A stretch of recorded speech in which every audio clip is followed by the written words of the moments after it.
नमो लोये शव्यसाहुडम्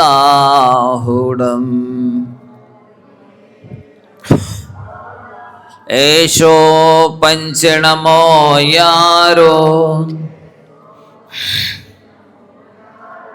सव्वे पापपणासिनो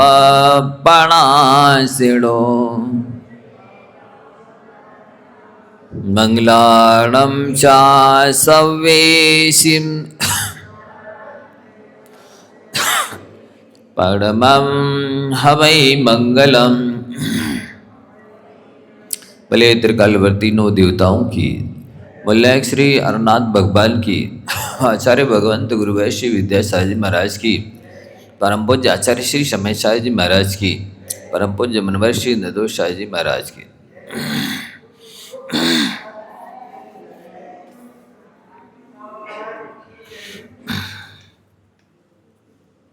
प्यारे बंधुओं, महामंत्र की महिमा के बारे में जैसा कि बताया जा रहा है कि ये महामंत्र कल्याण के इच्छुक व्यक्ति को सभी अवस्थाओं में महामंत्र का स्मरण करते रहना चाहिए। सभी अवस्थाओं में और सभी स्थानों में कहीं पर भी निषेध नहीं है। तीन लोग तीन काल में 24 घंटे 12 महीने जीवन भर में ऐसी कोई भी अवस्था नहीं है कि जब महामंत्र को नहीं पढ़ा जा सकता है। आगे लिखते हैं, आचार्य महाराज की मनोरथों को पूर्ण करने के लिए नमोकार मंत्र कामधेनु के समान है। इससे सारे मनोरथ पूर्ण होते हैं। और पाप रूपी वृक्ष को जलाने के लिए मंत्र अग्नि के समान है। जैसे अग्नि सारे ईंधन को मिनटों में जला डालती है, वैसे ही यह महामंत्र पापों को नाश करता है। और इन्होंने कहा है कि अनिश्चित फल देने वाले अन्य मंत्रों में क्यों लगा जाए,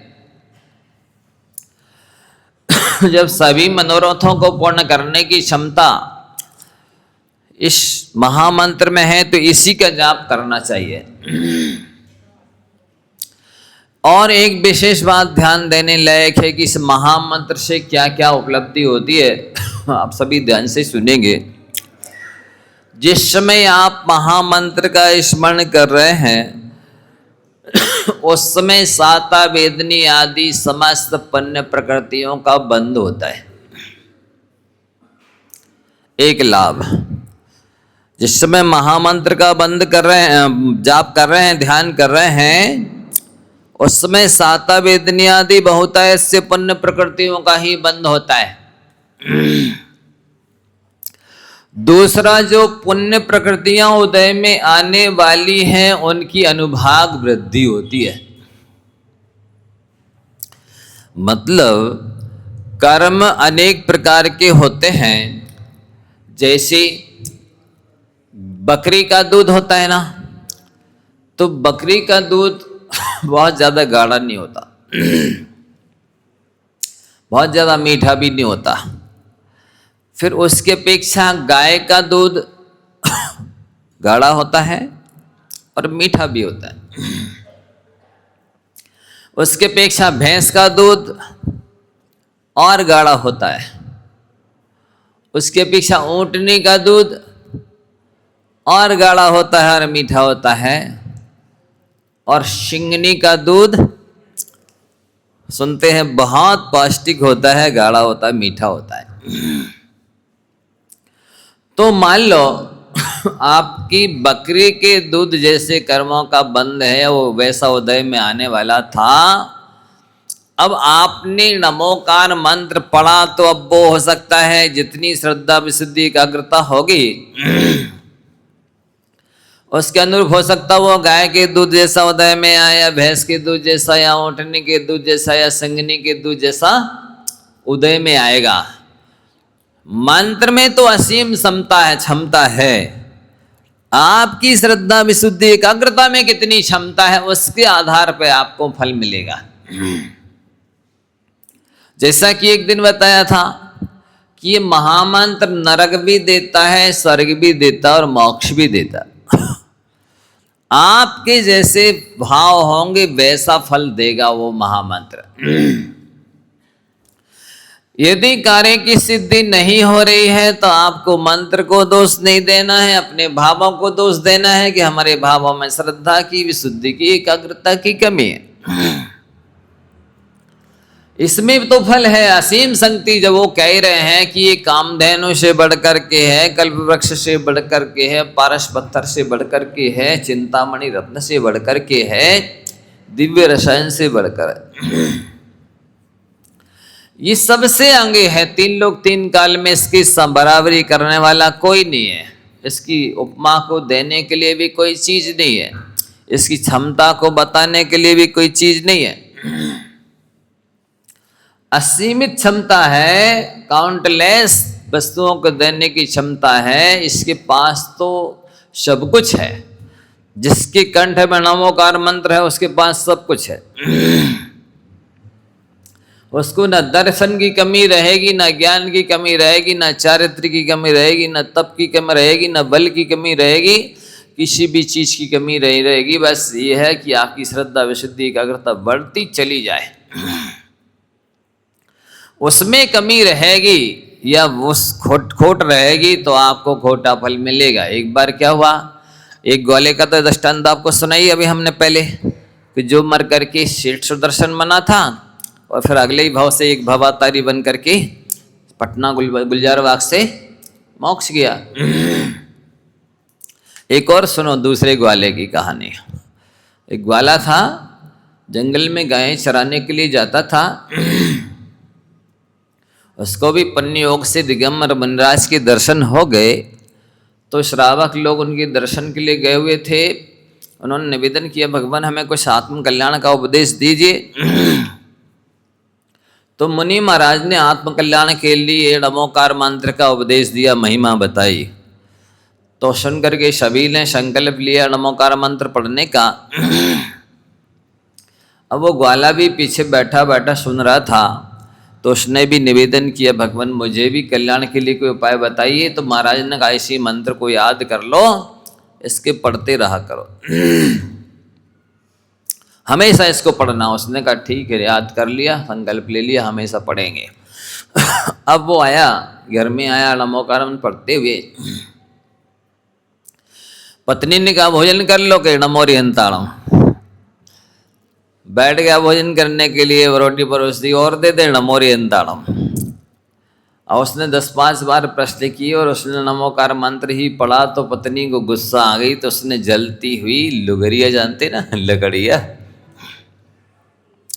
दे मारी पति को, दे मारी। तो वो नमोकार मंत्र पढ़ा उसने, उसके प्रभाव से सारे अंगारे हीरा मोती जवाहरात बन गए। देखा, अतिशय देखा तो चमत्कृत रह गई। पत्नी को भी फिर श्रद्धा हो गई, उसकी महिमा उसने जान ली, तो वो भी पढ़ने लगी। अब उसने एक आध हीरा बेचा तो माला माल हो गया। जैसे ही व्यक्ति के पास पैसे बढ़ते हैं तो फैसिलिटी भी बढ़ी जाती है, रहन सहन सब कुछ बदल जाता है। तो उसका भी बदल गया। जैसे ही पड़ोसन ने देखा, अरे ये तो अभी अभी कितना इसके पास ठाट वाट दिखने लगा है। तो उसने वो पूछा, अरे फलानी क्या बात है, कौन सा व्यापार कर रही हो आजकल, दिन दूनी रात चौगनी वृद्धि कर रही हो। अरे उसने सारी घटना कहानी कहते ही है कि महिलाओं के पेट में कोई बात रुकती नहीं है। यहाँ आरोन की महिलाओं की बात नहीं कर रहा है, उनके पेट में कोई बात, जैसे सुना है कि कुत्ता यदि घी पी ले तो उसके पेट में नहीं ठहरता है, वो निकल जाता बाहर। तो ऐसे ही उसने अपनी सहेली को सारी बात बता दी। अच्छा ऐसा हुआ? बोले हाँ ऐसे ही हुआ। अब उसने कहा जी तो बढ़िया है।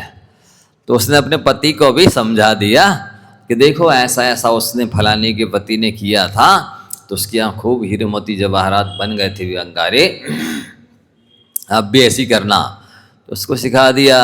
अब वो भी ऐसे ही बोलने लगा और पत्नी ने सोचा, उसने तो पतली लकड़ी लगाई होगी, धीरे से मारा होगा, उसने अच्छी मोटी लकड़ी लगाई चूल्हे में और अच्छी भट्टी जलती हुई।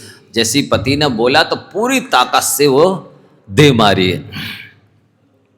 मारी तो बेचारा वो उन अंगारों से लुगरिया से जलभंज करके मर गया। कुछ नहीं बना अंगारे, न हीतन हीरा न मोती न जवाहरात। क्यों नहीं बने? क्योंकि उसने लोभ कसाय से प्रेरित होकर के किया था। कोई श्रद्धा भक्ति थोड़ी थी, ये आत्म कल्याण का उद्देश्य थोड़ी था। लोभ कसाय से प्रेरित होकर के और परिग्रह बढ़ाने की इच्छा से ऐसा किया था।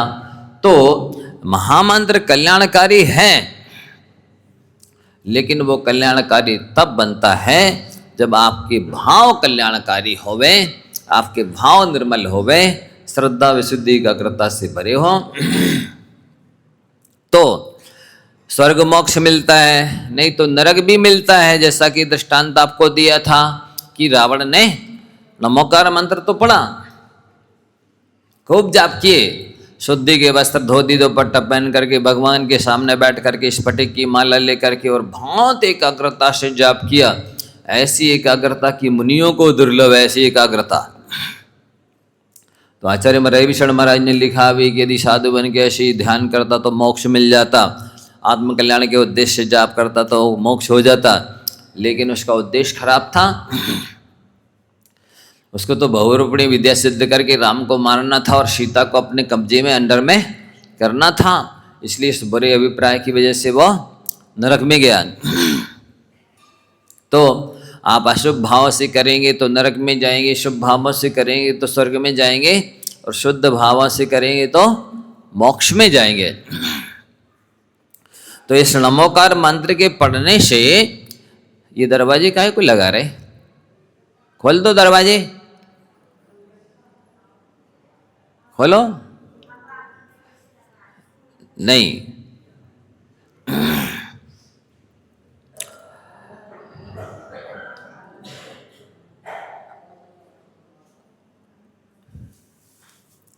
तो क्या हुआ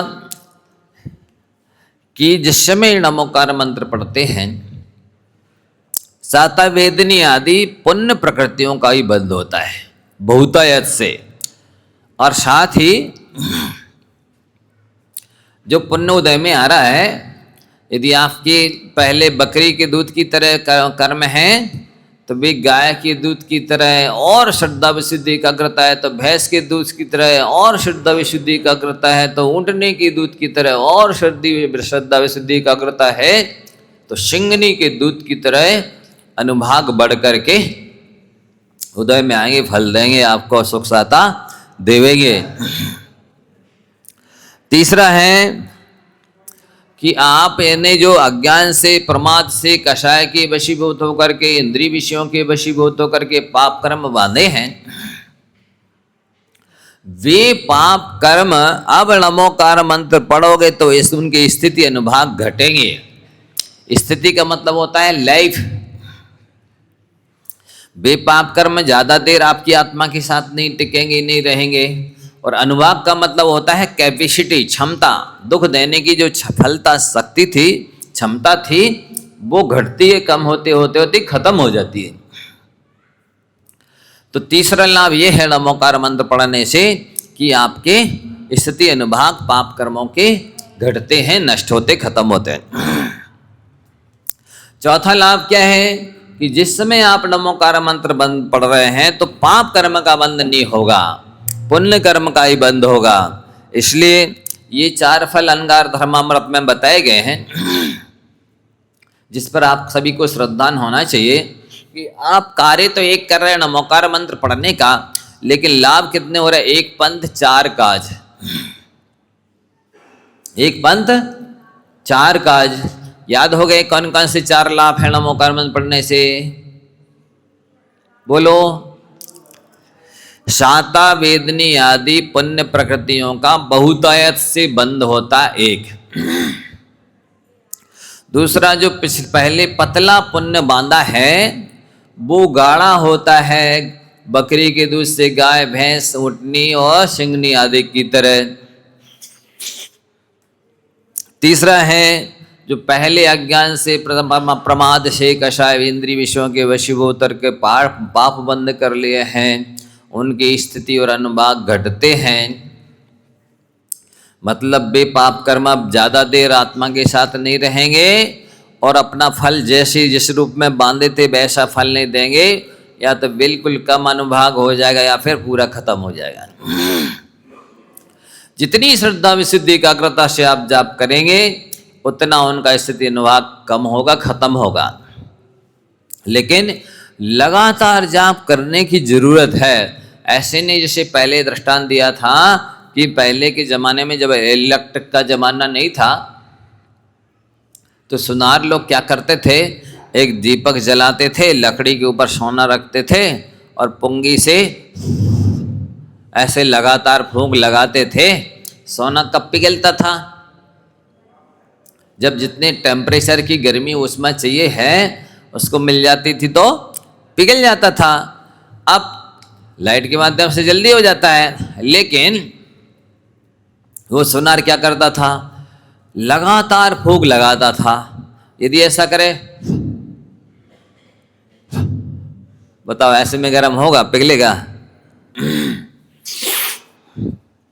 इसी तरह आपने थोड़ा बहुत किया फिर बंद कर दिया, थोड़ा बहुत किया फिर बंद कर दिया, तो इससे लगातार नहीं हुआ। दूसरी बात, एक नमोकार मंत्र पढ़ा फिर दूसरे कहीं मंत्र खोजने चलेगा, इससे कुछ काम नहीं हो रहा, दूसरा मंत्र देखो। उसको कुछ दिन पढ़ा फिर दूसरा मंत्र खोजने चलेगा, नहीं इससे कुछ नहीं हो रहा, दूसरा देखो। तो ये जो मंत्र बदलते हैं बार बार, इससे भी श्रद्धा की विशुद्धि की एकाग्रता की कमी मानी जाती है। जब आपको बोल दिया कि नमोकार मंत्र ही सारे प्रयोजनों की सिद्धि करने वाला है, सारी विघ्न बाधाओं को दूर करने वाला है, सारे मनोरथों को पूर्ण करने वाला, फिर क्यों बदलना? नहीं तो ऐसे होगा। एक बार क्या हुआ, एक व्यक्ति नदी में गया तैरने के लिए। अब तैरना उसे आता नहीं था, नदी बहुत लंबी चौड़ी गहरी थी। ध्यान से सुनेंगे। अब वो डूबने लगा तो उसने कहा, हे गणेश जी बचाओ। गणेश जी दौड़े दौड़े आने लगे। अरे उन्होंने कहा मेरा भक्त डूब रहा है। इतने में वो कहता है, शंकर जी बचाओ। अरे उन्होंने कहा वो तो हमारे बाप को बोला रहा है, जाए हम क्यों जाएं? वो रुक गए गणेश जी, और शंकर जी ने कहा भैया हमारा भक्त डूब रहा है, चलें बचाएं इसको। इतने में कहता है, हे दुर्गा माता बचाओ। अरे उन्होंने कहा वो तो दुर्गा को चिल्ला रहा है पत्नी को, हमने कहा को जाए। वे नहीं आए तो दुर्गा ने सोचा देखो हमारा भक्त डूबा जा रहा है, हमें जाना चाहिए बचाने। इतने में उसने फिर दूसरे देवी देवता को आराधना किया। उन्होंने कहा भैया ये तो दूसरे को चिल्ला रहा है, जाने दो। कोई नहीं आया, डूब गया। इसी तरह से आप बदल बदल के फलाना ये मंत्र करो, फिर फलाना मंत्र करो, फिर फलाना मंत्र करो, कोई लाभ नहीं होता। पूरी श्रद्धा विशुद्धि एकाग्रता के साथ उसी मंत्र का लगातार श्रद्धा विशुद्धि एकाग्रता को बढ़ाते हुए जाप करिए आप, फिर देखिए कैसे नहीं कार्य की सिद्धि होती है। संसार में ऐसा कोई भी मंत्र नहीं है जो मन की एकाग्रता से सिद्ध न हो। उसका नाम ही मनः त्रायते इति मंत्र। जो मन की रक्षा करता है, मन को पवित्र विशुद्ध एकाग्र बनाता है, मंत्र उसकी रक्षा करता है। इसलिए मंत्र पर विश्वास होना चाहिए। शास्त्रों में लिखा है, अचिंत्यो ही प्रभावा मणि मंत्र औषधि नाम।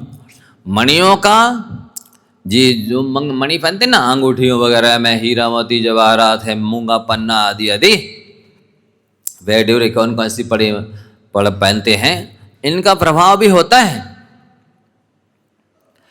तो मणियों का, मंत्रों का, मंत्र बहुत शक्तिशाली होते हैं। आप ये ना सोचे इतना सा तो एक दो लाइनों का तो मंत्र है, आर्य छंद है, 12 18 12 15 मात्रा का है, और हमें इतना बड़ा काम करना है, एक ही मंत्र से कैसे काम हो जाएगा? तो आप देखिए अंकुश इतना सा होता है, हाथी कितना बड़ा होता है? हाथी बड़ा होता है कि हाथी के बराबर अंकुश होता है? नहीं होता ना। छोटा सा अंकुश हाथी को वश में करता है ना, ऐसा। इसी तरह से वज्र छोटा सा होता है और पहाड़ कितना बड़ा होता है? बहुत बड़ा होता है ना। लेकिन वज्र गिरता है तो पहाड़ चूर चूर हो जाता है। तो हीरा की कड़ी की अक्रांच इतनी सी होती है, वो आ गई लगा लो उसके, तो बड़े बड़े पत्थरों को काट देती है। तो ऐसा न समझे कि मंत्र तो छोटा सा है, इसमें क्या होगा, नहीं। अचिंत्यो ही प्रभावा मणि मंत्र औषधि नाम। मणियों का, मंत्रों का, औषधियों का बहुत प्रभाव होता है। बशर्ते कि आपकी श्रद्धा, प्रशुद्धि, एकाग्रता हो, पुण्य पल्ले में हो तो काम होता है। बिना पुण्य के और प्रसाद के कार्य की सिद्धि नहीं होती है। आप पुरुषार्थ तो करें पर पुण्य नहीं होगा तो भी कार्य की सिद्धि नहीं होगी, और पुण्य है पर आप पुरुषार्थ नहीं कर रहे हैं तो भी कार्य की सिद्धि नहीं होगी। हाँ, इतना है, यदि आपका प्रबल पुण्य है तो थोड़े से ही प्रसाद से हो सकता है प्रसाद न करना पड़े और कार्य सिद्धि हो जाए। अब जैसा कार्य हो उसके ऊपर निर्भर करता है। लेकिन भोजन मिलता भाग्य से है, पर पेट तो पुरुषार्थ से ही भरता है। भोजन मिलता भाग्य से है और पेट पुरुषार्थ से भरता है। इसलिए आपका पल्ले में पुण्य हो, श्रद्धा हो, विशुद्धि हो, एकाग्रता हो तो महिमा तो अचिंत है, वचनातीत है। आप चिंतन भी नहीं कर सकते हैं, आप कह भी वचनों से कह नहीं सकते हैं। इतनी महिमा उस महामंत्र की है। आपको श्रद्धा होनी चाहिए। कई अब ये अनेक तरह की जो आप तर्क करते थे कि ऐसे चलते फिरते भी कोई मान लो जाप होती है, तो अभी कहना नहीं, क्योंकि इस आचार्य भगवंत कह रहे हैं कि आप चलते फिरते उठते बैठते, शुद्धि में अशुद्धि में, दुकान में, मकान में, ऑफिस में, गाड़ी में, लेटे लेटे, morning walk, evening walk, meeting, betting, journey इत्यादि, कभी भी कहीं भी, एनी टाइम एनीवेयर नमोकार मंत्र का जाप कर सकते हैं, करना चाहिए। इसमें कहीं से कहीं तक कोई बाधा नहीं है। और आप कहें कि पहले से मंत्र का जाप करें तो आगे कार्य की सिद्धि होगी, ऐसा भी नहीं है। तत्काल में भी कार्य की सिद्धि होती है। जैसे मंगलाचरण करते हैं तो ये प्रवचन के दौरान कोई विघ्न बाधा ना आए इसलिए मंगलाचरण करते हैं। अनेक प्रयोजन आपको पहले बता दिए गए। तो तत्काल भी कार्य की सिद्धि होती है। आपको कोई विघ्न बाधा आ रही है, आने लग गई है, आने की संभावना है, कोई बीमारी है आ रही है, आने की संभावना है, और भी किसी भी तरह की परेशानी है, आप तुरंत जाप करना शुरू कर देंगे, तत्काल भी लाभ उसका मिल सकता है। तो ये आपको करने की जरूरत है। इसलिए लिख रहे हैं कि नमोकार मंत्र पहले के अनादि काल के बांधे गए समस्त पापों को नष्ट करने की क्षमता रखता है, आगामी पापों को भी नष्ट करता है। आप कहेंगे कि पहले के बांधे हुए पाप नष्ट होते हैं नमोकार मंत्र के जाप करने से, तो ठीक है, समझ में आता है। आगामी पाप कर्म कैसे नष्ट हो जाएंगे? तो आप अभी नमोकार मंत्र पढ़ रहे हैं, इससे ऐसा सातिशय पुण्य का बंध होगा, ऐसा पुण्यानुबंधी पुण्य का बंध होगा कि वो भविष्य में आपको पाप करने ही नहीं देगा, ऐसे स्थान पर ले जाएगा, ऐसे काम कराएगा जिससे आपको कल्याण ही कल्याण होगा, उत्थान उन्नति ही उन्नति होगी। इसलिए इसकी महिमा को आप समझें और करते रहें। इसमें लिखा है कोई अभव्य भी हो। अभव्य जीव किसे कहते हैं? जिससे कभी भी सम्यक दर्शन नहीं होगा, सम्यक ज्ञान नहीं, सम्यक चरित्र नहीं, मोक्ष नहीं होगा, उसको अभव्य कहते हैं। वो अनादिकाल से संसार में है, अनंत काल तक संसार में ही रहेगा, उसको अभव्य कहते हैं। तो आचार्य महाराज कह रहे हैं कि ऐसा कोई अभव्य जीव भी क्यों ना हो, तो भी यदि वो नमोकार मंत्र का पाठ जाप करता है तो उसके प्रभाव से साधु बन करके 9वें ग्रेवयक तक जा सकता है। कहाँ तक? 9वें ग्रेवयक तक जा सकता है। 31 सागर तक बचनातीत सुख भोगेगा। ऐसी इस महामंत्र की महिमा है। जब अभव्य 9वें ग्रेवयक जा सकता है बंधुओं, फिर जो भव्य होगा और वो पड़ेगा तो उसके जाने में तो कोई संदेह है ही नहीं, वो तो मोक्ष भी प्राप्त करेगा। आगे लिखते हैं, एक कहानी सुना दें आपको, थोड़े बीच बीच में कहानी भी सुनाने चाहिए। इसकी महिमा तो सुनो जरा। सामान्य से नाम सुना है आपने, लेकिन उसकी कहानी कैसे क्या घटना घटी थी वो पूरा नहीं मालूम होगा। मगध देश के राजगृह नगर में कौन रहता था? दो मित्र थे, धन्वंतरी और विश्वानुलोम। वे पुण्य के प्रभाव से स्वर्ग में देव हुए। तो दोनों मित्र थे, यहाँ भी वहाँ भी मित्रता उनमें थी। एक जैन था, एक जैनेतर था। तो हुआ ऐसा कि उन्होंने कहा चलो अपन देखें, अपने अपने धर्म की परीक्षा करें, धर्मात्माओं की परीक्षा करें, किसका सच्चा धर्म है, पक्का धर्म है।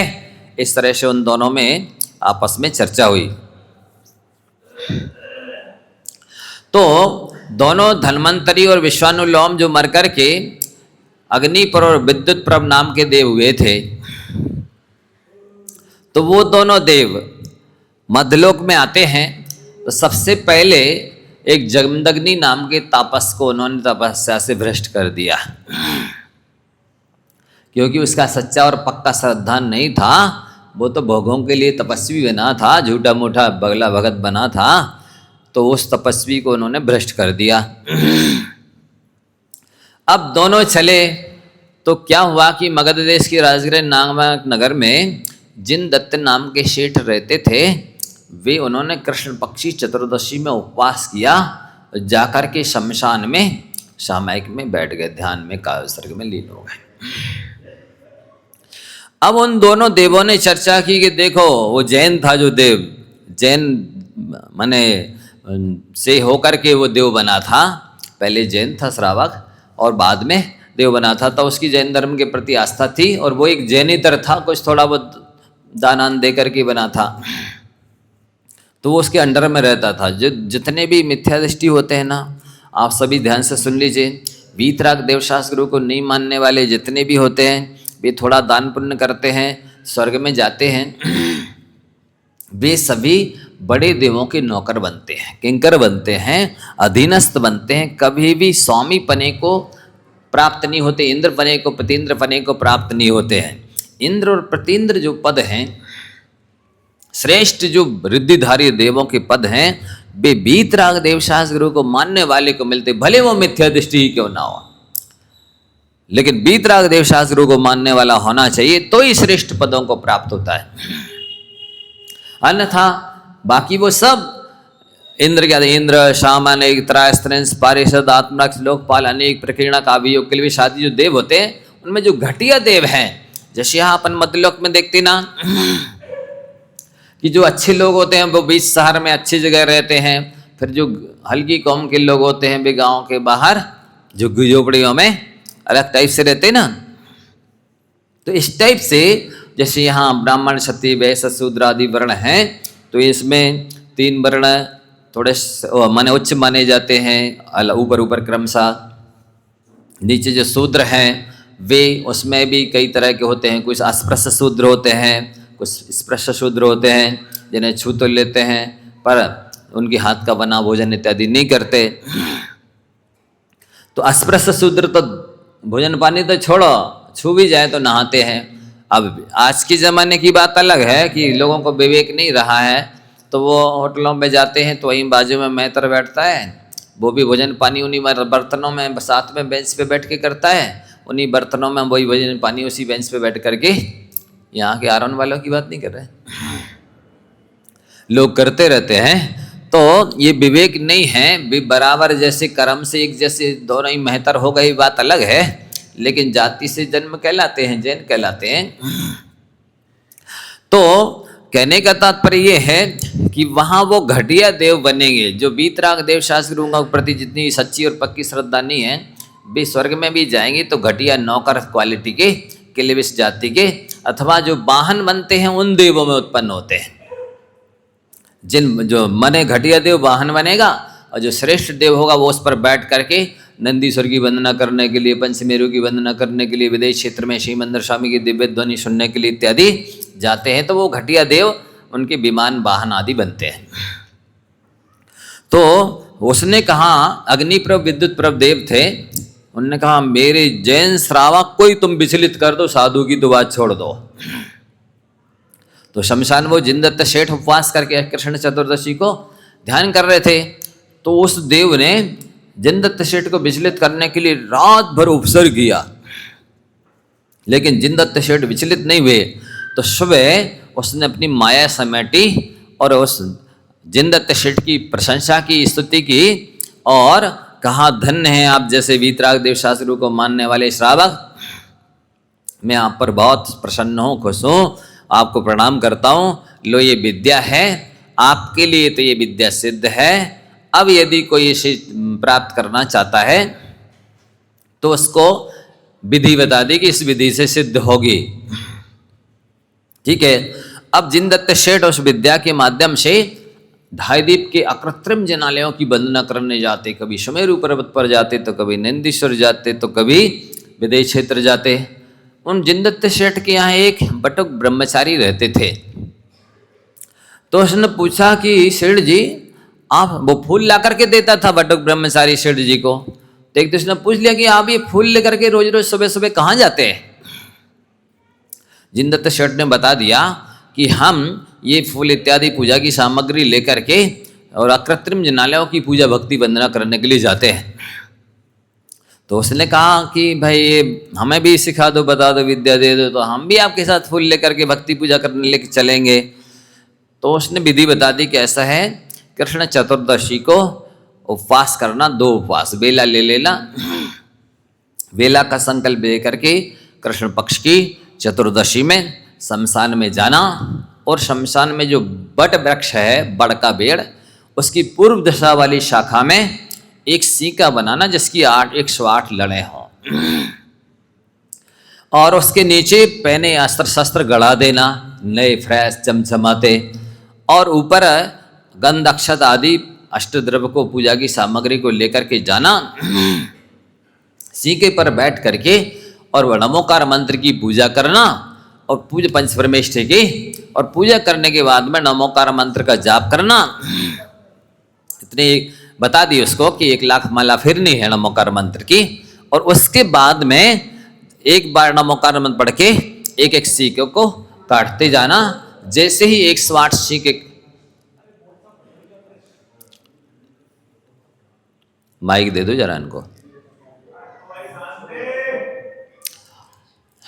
तो उसने बेला का नियम लिया और जाके शमशान में वैसी जो विधि बताई थी, सीके पर बैठ गया और उपवास करके और 1 लाख माला फेर करके नमोकार मंत्र की और एक एक मंत्र पढ़ के, अब जैसे ही उस काटने को हुआ तो नीचे देखा पहने पहने चमचमाते अस्त्र शस्त्र घुड़े हुए हैं।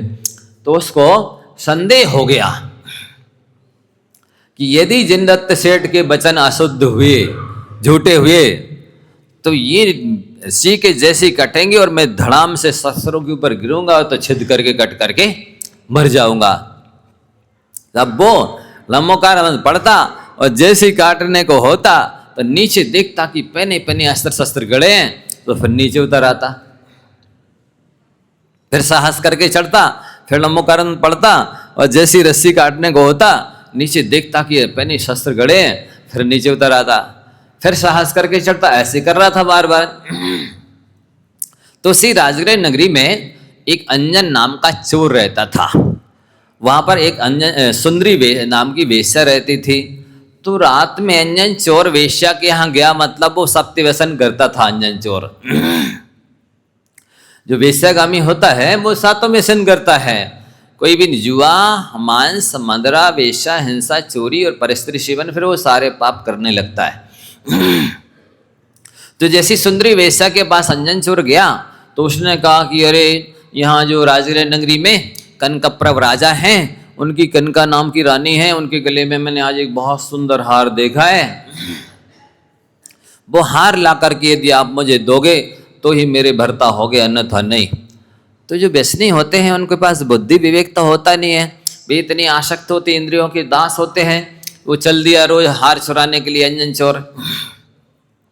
तो कनका रानी के महल में घुस गया, हार तो उसने उतार लिया, कैसे प्राप्त कर लिया अपनी टेक्निक से सोते हुए में, और जैसे ही वो लेके निकला तो इतना चमचमा रहा था कि उसकी चमक की वजह से जो कोटपाल द्वारपाल इत्यादि थे उनने देख लिया तो इसका पीछा किया। अब अंजन चोर ने सोचा कि ये तो हमें छोड़ेंगे ही नहीं, पीछे दौड़ ही रहे पूरी ताकत से, तो उसने हार को छोड़ दिया और भाग के शमशान में एक वृक्ष किया, वहां छुप गया। वो लोग हार लिया, ढूंढा देखा देखा नहीं, चलो ठीक है हार मिल गया जाने दो। अब इसने देखा, अब देखेंगे बाद में, कि वहां पर ये बट वृक्ष की शाखा पर इसको बट्टू को, ब्रह्मचारी बट्टू को देखा कि ये क्या कर रहा है। जाके सारा हाल पूछा, उसने पूरे हाल बता दिया कि मैं ये विद्या सिद्ध कर रहा हूँ, पर मुझे डर लग रहा है। उसने कहा बता मुझे कौन सा मंत्र है। नमोकार मंत्र सुना दिया, उसको रटा दिया। उसने ला मुझे दो। उसने लिया वेला का संकल्प, मेरा वेला दो, उपवास का नियम है, न जाप किया। और उसने कहा नहीं, मंत्र तो जो सेठ ने दिया वो पूरा पावरफुल है। जाप करने के बाद फिर नमोकार मंत्र पढ़ के उसने एक साथ पूरी लड़े काट दी। जैसी गिरने वाला था विद्या सिद्ध हो गई। उसने अधर में झेल लिया और कहा आज्ञा दीजिए मुझे क्या करना है। तो अंजन चोर ने कहा मुझे जिनदत्त सेठ के पास ले चलो। तो विद्या ने मिनटों में सुमेरु पर्वत पर सुदर्शन मेरु के अकृत्रिम जिनालय में जिनदत्त सेठ जाकर के पूजा भक्ति कर रहे थे, उनके सामने खड़ा कर दिया।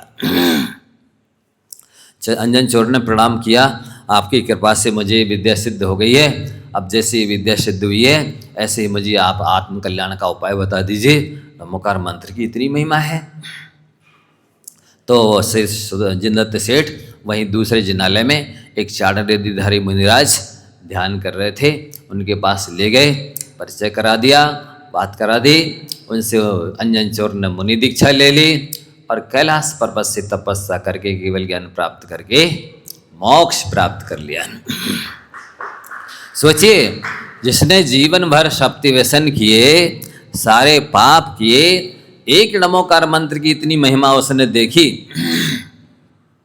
पूरा श्रद्धान हो गया, विश्वास हो गया। बंधुओं, खेद है कि जन्म से जो लोग जैन हैं, जिन इतने देखते चले आ रहे, सुनते चले आ रहे, अनुभव करते चले आ रहे हैं, लेकिन इसके बाद भी इन्हें श्रद्धान नहीं होता है। जो अरे गहरे नथु घेरे का विश्वास तो कर लेते हैं, जिस किसी असहमी अज्ञानी जिसका झूठ बोलने का त्याग नहीं है, हिंसा करने का त्याग नहीं है, चोरी करने का त्याग नहीं है, उनका तो थोड़ा बहुत परिचय करके अपनी बेटी दे देते हैं, और ग्राहकों को 10-5 बार आते हैं तो उन्हें ही हजारों लाखों करोड़ों का उधार पैसे और सामान देने लग जाते हैं।